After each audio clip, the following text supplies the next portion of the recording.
नमस्कार, तुमचं सगळ्यांचं खूप मनापासून स्वागत करते आज एका नवीन माझ्या व्लॉगमध्ये. तर हा जुना व्हिडिओ आहे, म्हणजेच जुना व्लॉग शूट केलेला होता. तर तेच मी तुम्हाला दाखवते आज. तर ज्या दिवशी मी हळदी कुंकू आणि तसमेचं जे बोरनान केलं होतं ना गावाकडे गेल्यावर, तर तेच शूट होतं. मग म्हटलं तेच दाखवूयात, कारण खूप छान छान म्हणजे सगळ्यांनी छान अशी मज्जा केली होती आणि ते मला ठेवायचं होतं, म्हणून म्हटलं चला तुमच्यासोबत हा व्हिडिओ शेअर करूयात.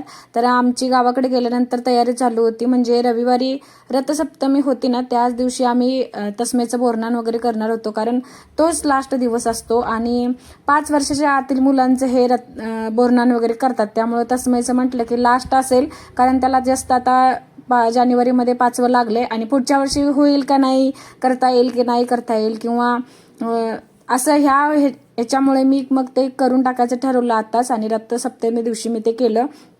आणि पुण्यामध्ये म्हणजे भरपूर जण करत होते, मीही जात होते, पण मला काय तिथं शक्य झालं नाही. आणि शक्य होण्यापेक्षा असं होतं माझं की गावाकडे मस्त असं सगळ्यांना बोलवून छान रिलॅक्स होतं थोडं आपण गावाकडे, आणि इथं सगळं म्हणजे असं सगळ्यांच्या वेळेनुसार वगैरे असतं. तर गावाकडे तसं नसतं, छान वेळ असतो भरपूर आणि सगळे येतात व्यवस्थित असं वेळेत. त्यामुळे म्हटलं चला निवांत असं गावाकडे हा कार्यक्रम करूयात, म्हणून मग आम्ही गावाकडेच ते केलं. तर थोडंफार साहित्य मी पुण्यावरून घेऊन आले होते आणि थोडं साहित्य मग इथूनच आणलं, म्हणजे ज्या ज्या वस्तू नव्हत्या त्या वस्तूंचं काहीतरी ॲडजस्टमेंट आम्ही केली होती, कारण पतंग वगैरे तोपर्यंत मिळत नव्हते. त्यामुळे आम्ही घरीच ते सगळं बनवलं होतं, कारण लांबून तिकडून घेऊन येणे ते शक्य नव्हतं, कारण ते व्यवस्थित राहील नाही राहील. त्यामुळे आम्ही थोड्या वस्तू जेवढ्या बॅगेत वगैरे बसतात तेवढ्याच घेऊन आलो होतो. आणि त्याच्यानंतर फुलं वगैरे काही तर भेटलीच, मग ते सगळं साहित्य इथूनच आम्ही गोळा केलं होतं. छान अशी दुपारीच आम्ही तयारी चालू केली होती, म्हणजे 4 पासूनच आमची तयारी चालू होती. मीही लवकरच आवरून वगैरे घेतलं होतं, कारण तसमेचं बोरनान तर किमान 7-7:30 पर्यंत करावं असं माझ्या डोक्यात होतं, कारण तो व्यवस्थित असतो त्याच वेळी, नाहीतर मग थोड्या वेळानंतर त्याला झोप वगैरे येते, मग चिडचिड करतात मुलं. त्यामुळं आम्ही लवकरच थोडं तसमेचं बोरनान केलं आणि मग त्याच्यानंतर हळदी कुंकवाचा कार्यक्रम, म्हणजे दोन्ही कार्यक्रम एकाच दिवशी आणि एकाच वेळी ठेवले होते. तर बघा, तसमेचा अजिबात मूड नव्हता म्हणण्यापेक्षा ना, त्याला तिथं बसायचंच नव्हतं आणि ओवाळून पण व्यवस्थित तो घेतच नव्हता. आणि अगदी लहान मुलं असतील तर असं वाटतं ना की लहान आहेत, बसतील थोडी, किंवा त्यांना काही अजून समजत नाही, पण मोठे झाल्यावर वेगळंच असतं. मोठे झाल्यावर त्यांना अजून कळतं आणि मग अजून ते बसतच नाहीत. तर असं झालं.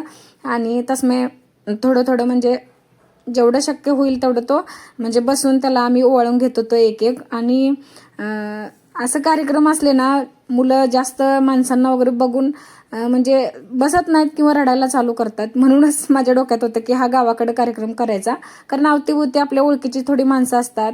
आणि पुण्यामध्ये जर केला असतं ना, तर अगदी थोडीच माणसं ओळखीची, म्हणजे अगदी समोरचे वगैरे नाही, तर सगळे अनोळखी असतात माणसं. त्यामुळे मग मुलं अजिबातच बसत नाहीत, म्हणजे एवढं पण तो बसला नसता पुण्यात. त्यामुळेच मग मी हा गावाकडे कार्यक्रम केला. तर एक एक करून असं आम्ही सगळं त्याला ओवाळून घेतलं सगळ्यांनी. डेकोरेशन असं फार काही नाही, थोडंसं सिंपल असं डेकोरेशन मी केलं होतं. तिकडं कोपऱ्यात एक म्हणजे पीस ठेवून मी हळदी कुंकू वगैरे ठेवून छान असं मंगळसूत्र घालून ते केलं होतं. मी तुम्हाला दाखवलं फर्स्टलाच. आणि बिस्किटांचं थोडं आणि एक 5-6 प्लेटमध्ये थोडं सगळं असं ठेवलं होतं. ऊस, बोरं वगैरे, चॉकलेट एकायच्यात, असं मी छान सगळं ठेवलं होतं 5-6 ठिकाणी. आणि तेवढंच त्याला चिरमुरे आणि म्हणजे चॉकलेट वगैरे घालून त्याला ते थोडंसं ठेवलं होतं ओवाळण्यासाठी. बाकी काही मी डेकोरेशन जास्त केलं नव्हतं. आणि थोडे सगळे म्हणजे येऊन असे ओवाळत होते. तर तसमेचा असं काही जास्त मूड नव्हता की मला ओवाळतायत किंवा बसावं शांत, असं त्याचं वेगळं चाललं होतं. आणि सगळ्यात जास्त वेट झाला होता तो म्हणजे की तिथे जे ठेवलं होतं ना खायला, त्याच्याकडे सगळ्यांचं लक्ष होतं, कारण पोरांचं तेच असतं की ते खाण्याकडे जास्त त्यांचं लक्ष असतं, कारण इतर वेळी ज्या मिळत नाहीत वस्तू किंवा आपण द्यायला नकार करतो त्याच वस्तू त्या दिवशी तिथं असतात. त्यामुळं मग मुलं अजिबात बसत नाहीत.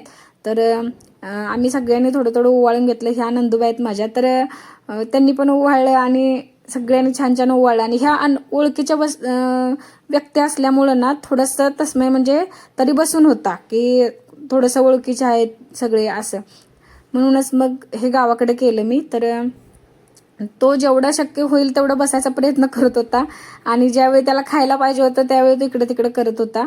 म्हणूनच बघा, तर त्याला असं नव्हतं की खायला पाहिजे होता आणि ते पण प्रत्येकातलं थोडं थोडं तो खात होता. किती वेळा मी बसवायचा प्रयत्न केला पण तो काही व्यवस्थित बसत नव्हता. त्याचं लक्ष सगळं खाण्याकडे होतं. इव्हन सगळ्याच मुलांचं लक्ष होतं की कधी खायला भेटते. त्यामुळं मी सांगितलं की पटपट आवरून घ्या, जास्त काही हळदी कुंकू वगैरे लावायचं राहू दे, फक्त त्याला ओवाळून तरी घ्या, असं माझं चाललं होतं. कारण एवढा वेळ तर मुलं बसत नाहीत. कारण मी ज्यावेळी पुण्यामध्ये हळदी कुंकाला वगैरे जायचे ना, तर तिथं बघत होते मुलं अजिबात बसत नाहीत, अजिबात म्हणजे अजिबात नाहीत. आणि ज्याच्या घरी म्हणजे ती एकटी बाई आणि त्याचं मुलं असेल ना, तर अवघडच होतं. कारण ते आलेल्यांचं बघायचं, त्यांना चहापाणी वगैरे करायचं की म्हणजे आपल्या मुलाला सांभाळायचं, अशी अवस्था होते. त्यामुळेच मग मी सगळं मनातनं ते काढून टाकलं होतं तिथं की इकडेच करूयात म्हणून. बघा तर तस्मैला ओढायला आम्ही दोघी जणी होतो की त्याला बस बस म्हणून सांगत होतो, तर तो काय बसत नव्हता. आणि नंतर काहीतरी आम्ही टेक्निक काढत होतो की जेणेकरून बसावा तिथं आणि वळून वगैरे घ्यावं. आणि आता झालं लास्टच त्याचं हे बोरनान होतं. पुढच्या वर्षी करेल नाही करेल माहिती नाही, त्यामुळेच म्हटलं आपण लास्ट आहे. आणि रथसप्तमी होती म्हणजे अगदी शेवटच्या दिवशीच म्हणजे आम्ही ते करायचं ठरवलं होतं. कारण तेव्हाच आम्ही पुण्यावरून गावाकडे गेलो होतो. तर बघा तर माझ्या ह्या जावा वगैरे आहेत आणि थोड्यापर सासवा वगैरे पण आहेत. तर हे माझी सासूबाई आहेत. तर आम्ही सगळ्यांनी थोडं थोडं थोडं म्हणजे असं न वेळ लावता झटपट झटपट त्याला उवाळून घेत होतो आम्ही. आणि त्याच्या मूडवरती ते करायचं होतं, त्यामुळे हे अगदी अवघड म्हणजे अवघड होतं. कार्यक्रम करायच्या आधी बराच वेळ म्हणजे आमची चर्चा किंवा ह्याच्यावरती चाललं होतं की तसं मी बसेल की नाही. कारण आधीच तो जास्त इकडे तिकडे पळतो आणि त्यात एका ठिकाणी बसणं म्हणजे अवघड होतं. कार्यक्रम करायचा की नाही करायचा हे पण माझ्या दिवसभरात डोक्यात होतं की तो रडेल म्हणून. याच्यासाठीच मी त्याला दुपारी झोपवलं पण होतं 2 तास, कारण तो संध्याकाळी म्हणजे फ्रेश राहील.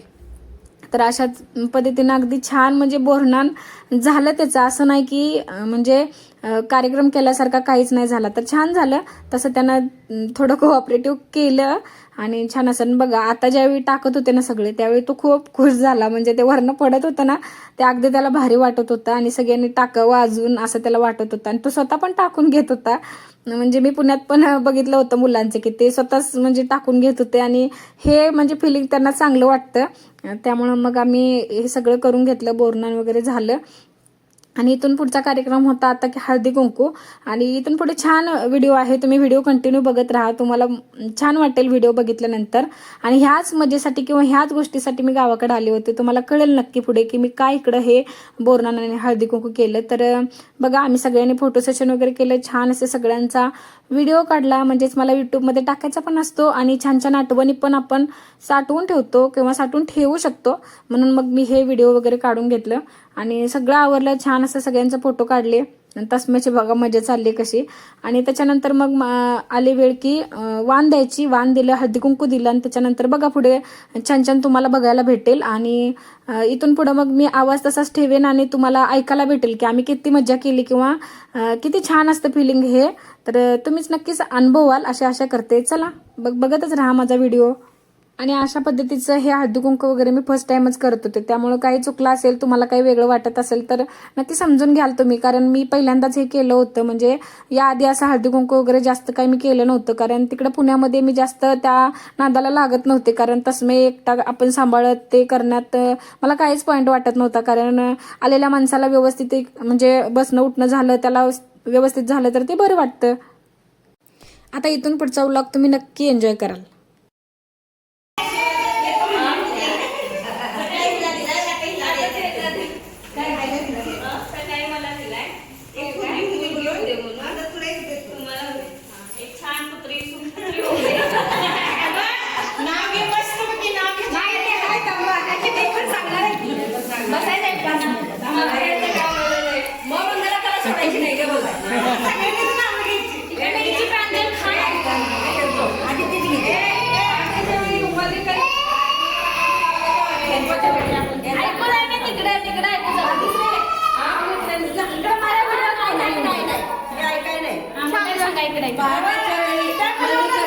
राजेंद्र पाटलांचं नाव होतं हळदी कुंकवाच्या दिवशी जेवण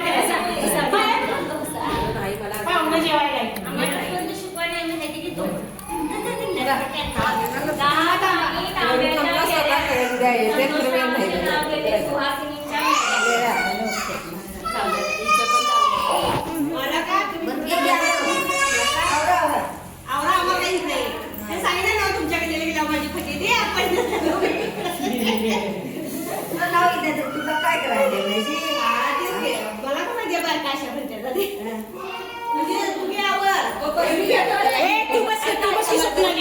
बसा तू बस माई घेतलं काकी गेली माई गेली काय घेणे नाव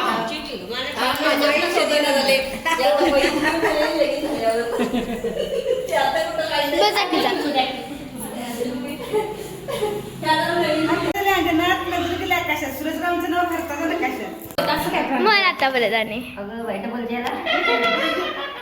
सांग की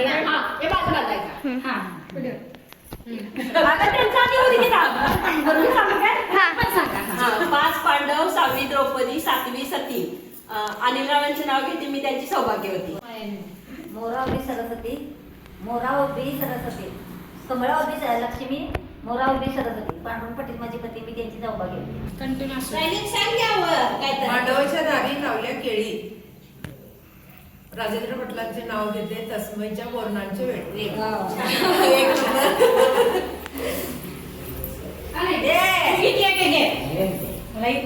नाव घेतेस का आत्तीकर आल्या थांब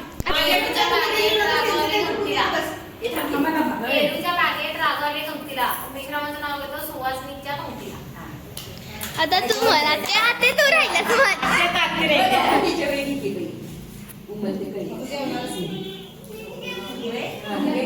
भाजी भाजी मी तिची म्हणती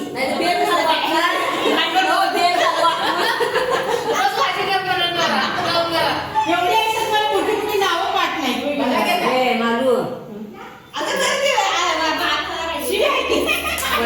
आड त्या होती दोन त्याच्या टेस्ट करून जातो लागतो मोर आता तूच राहिला